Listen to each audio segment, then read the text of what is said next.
ओम नमः शिवाय। मैं हूं ज्योतिष पंडित दीपक दुबे और उपस्थित हूं आपके साथ 2024 का राशिफल लेकर। कैसा रहेगा यह वर्ष, करेंगे इसके ऊपर चर्चा। चूँकि बाकी जो है वो मासिक राशिफल, साप्ताहिक, गोचर इत्यादि पे चर्चा पूरे वर्ष होती रहती है, मुख्य मुख्य घटनाओं पर, ज्योतिषीय घटनाओं के ऊपर। लेकिन एक वर्ष का सारांश कि किस प्रकार का यह वर्ष रहने वाला है, कहाँ कहाँ मुख्य कौन सा क्षेत्र है जो शुभ प्रभाव में रहेगा, कौन सा क्षेत्र है जो अशुभ प्रभाव में रहेगा, जहां आपको पहले से तैयारी करनी चाहिए या ध्यान रखना चाहिए, किस प्रकार की सावधानी बरतें, इन तमाम चीज़ों के ऊपर जो है एक सारांश के रूप में 2024 के ऊपर हम चर्चा करने जा रहे हैं आपके साथ। और नए दर्शक जो हैं उनको बता दूं कि जो मेरा राशिफल होता है यह लग्न राशि पर आधारित है। इसके लिए चंद्र राशि, नामाक्षर या सूर्य राशि इत्यादि को आधार ना माने, बल्कि अपने लग्न राशि को आधार माने। दूसरा, यह बेहद सामान्य आधार पर है। आपका जो वास्तविक प्रभाव पड़ता है वो आपकी कुंडली किस प्रकार की है, इस समय वर्तमान में या 2024 में आप किस महादशा से, किस अंतर्दशा से, किस प्रत्यंतर दशा से गुजरेंगे, परमानेंट कुंडली में ग्रहों की स्थिति क्या है, उस पर निर्भर करता है। लेकिन एक संभावना किस प्रकार की जो है वो दर्शा रहा है यह वर्ष आपके लिए मोटा मोटी, उस पर हम लोग चर्चा करेंगे, उस पर दृष्टि डालेंगे। जो लोग मुझसे परामर्श लेना चाहते हैं, मेरी वेबसाइट astrotips.in है, उसके माध्यम से आप मुझसे परामर्श ले सकते हैं। राशिफल मैं अलग से दे रहा हूँ। इसके अलावा सफलता के सूत्र नाम से मैं अलग से वीडियो दूंगा सभी राशियों के लिए अलग से, उसे आप देखेंगे। शनि का 2024 में अलग अलग राशियों पर क्या प्रभाव होगा, उस पर एक वीडियो अलग से दूंगा। और राहु केतु का प्रभाव 2024 में किन किन राशियों पर किस प्रकार का होगा, उस पर वीडियो भी मैं अलग से देने वाला हूं। लगेगा 15-20 दिन, महीने का समय लगेगा सारे वीडियो आने में, लेकिन उन चीज़ों पर मैं चर्चा करने वाला हूं। अभी फिलहाल एक एक करके राशियों का सारांश क्या है, चाहे वो विवाह का क्षेत्र हो, स्वास्थ्य का क्षेत्र हो, करियर का क्षेत्र हो, संतान का क्षेत्र हो, जमीन जायदाद से संबंधित किन चीज़ों पर ध्यान रखना है, या कौन सा समय एक मोटा मोटी जो है वो आपके लिए अनुकूल रहने वाला है, उस पर हम चर्चा करेंगे। तो आइए देखते हैं आपके राशि के लिए क्या कह रहे हैं सितारे 2024 में। बात करते हैं धनु लग्न राशि जिनकी है उनके लिए। धनु लग्न वालों के लिए किस प्रकार का यह वर्ष संकेत दे रहा है। सबसे पहले देखा जाए कि जो प्रभावशाली ग्रह हैं जो लंबे समय तक आपको प्रभावित कर सकते हैं, उनकी स्थितियां क्या हैं। शनि देव आपके तीसरे भाव में रहने वाले हैं, वक्री मार्गी होते हुए तीसरे भाव को प्रभावित कर रहे हैं। यहाँ से इनकी तीसरी दृष्टि आपके पंचम भाव पर, नीच राशि मेष पर पड़ेगी। सीधी दृष्टि, सप्तम दृष्टि जो है वो सिंह राशि पर पड़ेगी, और 10वीं दृष्टि जो है वो आपके द्वादश भाव वृश्चिक राशि पर पड़ने वाली है। देवगुरु बृहस्पति जो आपके लिए लग्नेश हैं, वो वर्ष के प्रारंभ में आपके पंचम भाव में, मई के प्रथम सप्ताह तक, और उसके बाद जो है यह वृषभ राशि में रहेंगे। तो पूरे वर्ष में आधा समय लगभग मेष राशि में और आधा समय जो है वो वृषभ राशि में यह गोचर करने वाले हैं। राहु आपके चतुर्थ भाव में और केतु आपके दसम भाव पर बने रहेंगे पूरे वर्ष पर्यंत। तो ये प्रभाव, यह स्थान बड़े ग्रह प्रभावित कर रहे हैं आपके दसम भाव को, चतुर्थ भाव को, पंचम, छठा और तीसरा भाव जो है वो पूरे वर्ष इन ग्रहों के प्रभाव में रहने वाला है। ओवरऑल क्या प्रभाव पड़ेगा आपके जीवन में, अलग अलग क्षेत्रों में, जीवन के अलग अलग क्षेत्रों में, उस पर जो है वो चर्चा करते हैं। देखा जाए सबसे पहले करियर के दृष्टिकोण से, इनकम के दृष्टिकोण से यह वर्ष किस प्रकार का परिणाम देता हुआ दिखाई दे रहा है।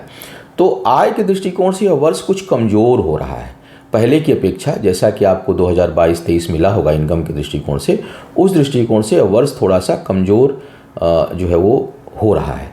उतना व्यय अधिक रहेगा, खर्च अधिक होगा, बचत प्रभावित होगी, कार्य क्षेत्र में कुछ उतार चढ़ाव, संघर्ष देखने को आपको मिल सकता है। तो बहुत स्मूथ वर्ष जो है वो करियर के दृष्टिकोण से नहीं दिखाई दे रहा है।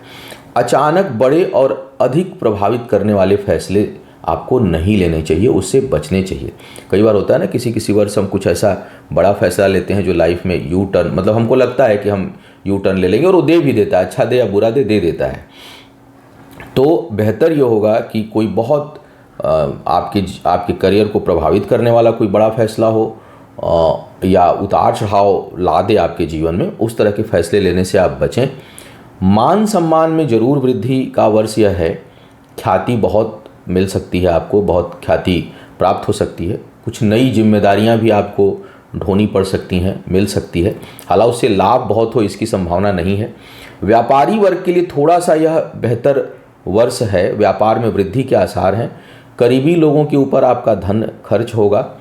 मई के बाद जो लोग बेरोजगार हैं उनके लिए यह वर्ष नौकरी की संभावना लेकर आ सकता है, नौकरी दिला सकता है। हालांकि बहुत हद तक आप शोषित महसूस करेंगे, आपको परिश्रम अधिक करना होगा, परिणाम उसकी अपेक्षा थोड़ा कम आएगा। नौकरी प्राप्त हो तो हो जाएगी, लेकिन हो सकता है कि आपके मनोनुकूल ना हो, जैसा आप चाह रहे थे वैसा ना हो, और जैसे होता है ना मन हार के चलो यार कुछ नहीं मिल रहा तो यही कर लेते हैं, इस तरह के भाव से आप कार्य को करेंगे। जनवरी से मार्च और फिर सितंबर का महीना कुछ विशेष उन्नति, कुछ सुखद समाचार कार्य व्यापार या नौकरी से संबंधित आपको दे सकता है। यह महीना थोड़ा सा ठीक हो रहा है। भाग्य पक्ष थोड़ी कमज़ोर है, बहुत अच्छा भाग्य नहीं है इस वर्ष में। मई के बाद परिश्रम अधिक करना होगा तभी परिणाम मिलेगा। तो यह जो है वो करियर को लेकर के सारांश दिखाई दे रहा है इस वर्ष का आपके लिए। विवाह या पारिवारिक जीवन की अगर मैं बात करूं तो पूरा वर्ष सहयोगी बना हुआ है। विवाह के दृष्टिकोण से यह वर्ष सहयोगी है।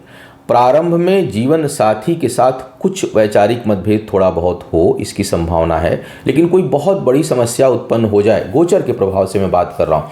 परमानेंट कुंडली में किस प्रकार के ग्रह की स्थिति है ये नहीं कहा जा सकता, उसी के आधार पर या आप लोगों का कुंडली मिलान कैसा है उस पर निर्भर करेगा परमानेंट आपका। लेकिन गोचर में अगर मैं देखूँ तो शुभता लिया हुआ समय, थोड़ा बहुत वैचारिक मतभेद वर्ष के प्रारंभ में दिखाई दे रहा है, लेकिन उसके बाद भी कुल मिलाकर ठीक रहेगा। पारिवारिक जीवन थोड़ा सा अस्त व्यस्त रहने की संभावना है।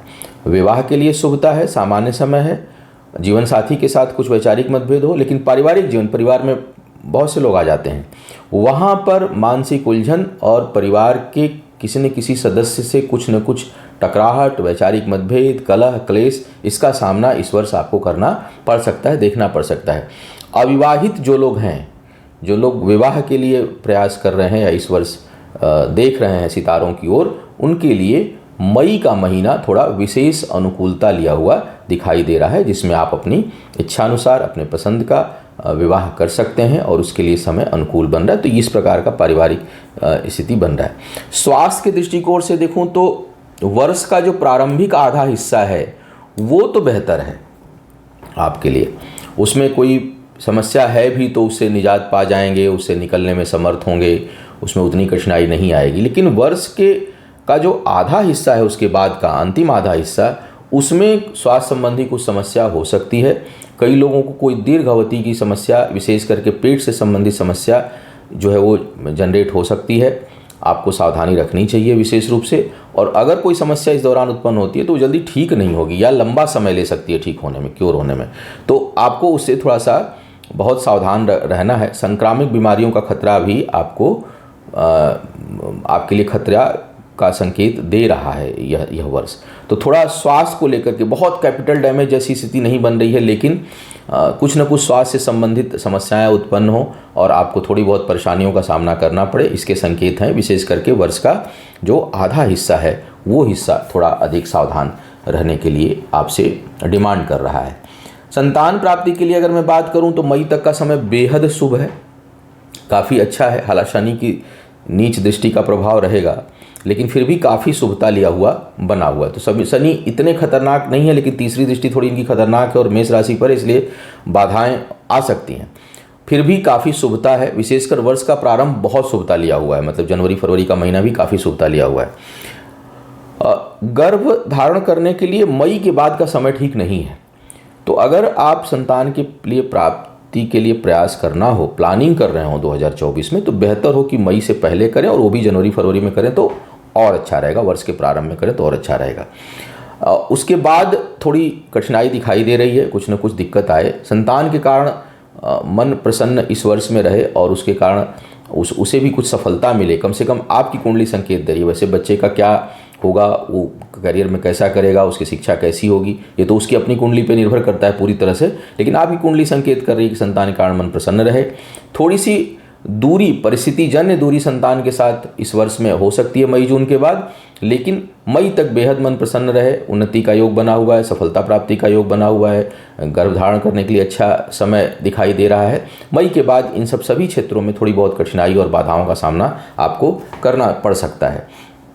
शिक्षा के दृष्टिकोण से देखूं तो पुनः यहाँ शनि की दृष्टि कुछ न कुछ बाधा तो उत्पन्न करेगी, एकदम से स्मूथ चीज़ें नहीं होंगी। फिर भी मई तक का महीना शुभता लिया हुआ है, सफलता मिलने के आपके लिए अच्छे आसार दिखाई दे रहे हैं कि आप सफल हों, सफलता आपको प्राप्त हो। शिक्षा प्रतियोगिता में सफलता है वो मिले, उच्च जिस भी लेवल पर आप पढ़ रहे हैं उसमें अच्छे मार्क्स आएँ, इसकी संभावना मई तक काफ़ी है। मई के बाद थोड़ा परिश्रम अधिक करना होगा, थोड़ी गति धीमी हो जाएगी, थोड़ा मन व्यग्र होगा, थोड़ी शिथिलता आ जाएगी, थोड़ा आलस्य बढ़ा देगा, मन को जो है वो आलस्य बाधा उत्पन्न करेगा। तो अगर उससे बचने में आप सफल हुए, सेहत भी कुछ लोगों के लिए एक कारण बन सकती है मई जून के बाद जो शिक्षा प्रतियोगिता में समस्या उत्पन्न करे। तो अगर इन बाधाओं से को दूर कर पाए या इन बाधाओं को पार करने में समर्थ हुए तब तो कोई बात नहीं है, लेकिन इतना ज़रूर दिखाई दे रहा है कि मई जून के बाद शिक्षा के क्षेत्र में, प्रतियोगिता के क्षेत्र में थोड़ा अधिक प्रयास करें, आलस्य त्यागें, तभी सफलता जो है वो प्राप्त होगी। अन्यथा कुछ न कुछ बाधा, कुछ न कुछ कठिनाई जरूर आपको जो है वो मई जून के बाद मिलेगी, इसकी संभावना बन रही है। जमीन जायदाद के लिए अगर मैं बात करूं तो यह वर्ष ठीक नहीं है, बेहतर हो कि इस वर्ष में निवेश ना करें क्योंकि उसके फंसने के आसार हैं। परमानेंट कुंडली में भी अगर ऐसी स्थिति हो तब तो बिल्कुल ही मत लीजिएगा, और परमानेंट कुंडली में ना हो तो भी ना ही लें तो अच्छा रहेगा इस वर्ष में, क्योंकि उस दृष्टिकोण से ठीक समय नहीं है।